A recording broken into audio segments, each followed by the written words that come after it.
Praise the lord. నీవు సువార్త ప్రకటనకు బయలుదేరకముందు యేసుక్రీస్తు వలె పరిశుద్ధాత్మ నింపుదలతో నీవు ఉండాలి.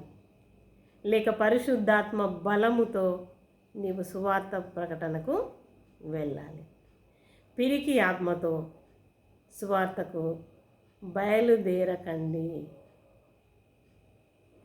అదేవిధంగా యేసుక్రీస్తు వలె సువార్త ప్రకటనకి వెళ్ళే ముందు వాక్య జ్ఞానముతో నీవు నింపబడాలి.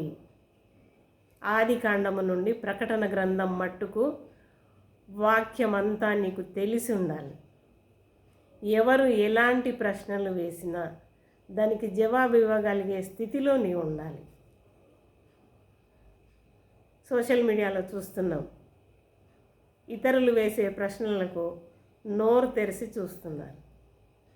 అలాంటి స్థితిలో నీవు దయచేసి వెళ్ళకుండా ఉండడమే మంచిది. మరి అదేవిధంగా దేవుని చిత్తానుసారంగా సువార్త ప్రకటనకు వెళ్ళడము మంచిది. యేసుక్రీస్తు ఎక్కడికి వెళ్ళాలన్నా ఏం చేయాలన్నా ముందు రోజు రాత్రి అతను ఏకాంతంగా ప్రార్థనా జీవితంలో లేక ప్రార్థన సమయంలో తను గడిపి రేపటి దినాన నేను ఏం చేయాలి అనేది దైవ సన్నిధిలో తెలుసుకొని పరిచర్య చేశాడు. నీ తలంపులోనికి ఏ స్థలం వస్తే ఆ స్థలానికి వెళ్ళి సువార్త ప్రకటించడం కాదు. దేవుడు ఎక్కడికి వెళ్ళమంటే అక్కడికి వెళ్ళి సువార్తను ప్రకటించడము సరి అయింది. అక్కడ ఫలితం కూడా మనకు కనబడుతుంది. కాబట్టి ప్రార్థనాపూర్వకంగా నీ విశ్వాస జీవితం ఉండడము మంచిది. ఆ విధంగా ప్రార్థనాపూర్వకంగా సువార్త పరిచర్యకు వెళ్ళాలి.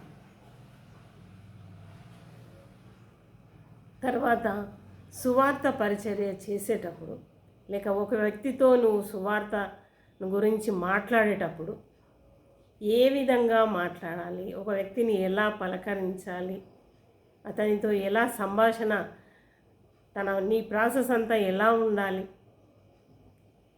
ఇదంతా నీవు సరైన విధంగా లేక నీకంటే పెద్దవారు విశ్వాసులు ఉంటారు కదా, వారి దగ్గర నేర్చుకొని లేక తెలుసుకొని వెళితే మంచిది.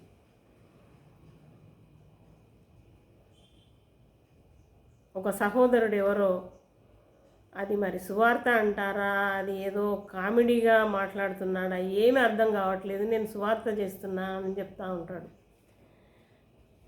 చాలా బాధాకరమైన విషయం. కాబట్టి దేవుని బిడ్డలారా, దేవుని పరిచర్యను ఏదో కామెడీగా తీసుకోకండి.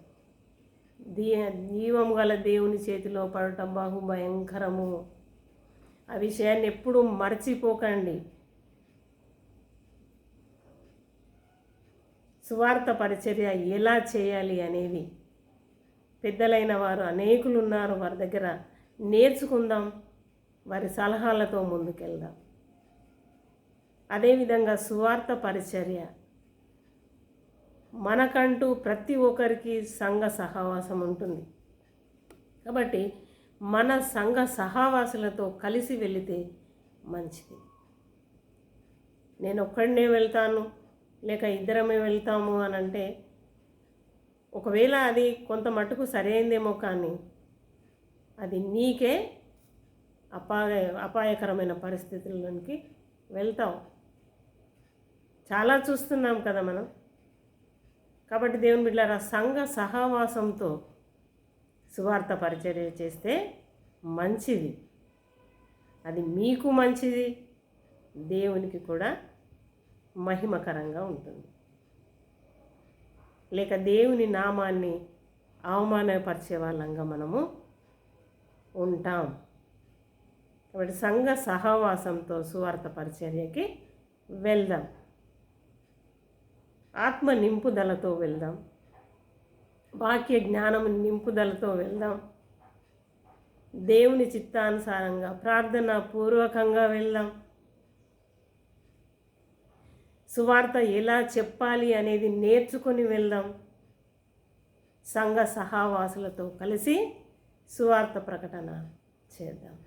అట్టి కృపలో దేవుడు మనల్ని అందరినీ నడిపించునుగాక. ఆమేన్, ఆమేన్, ఆమేన్.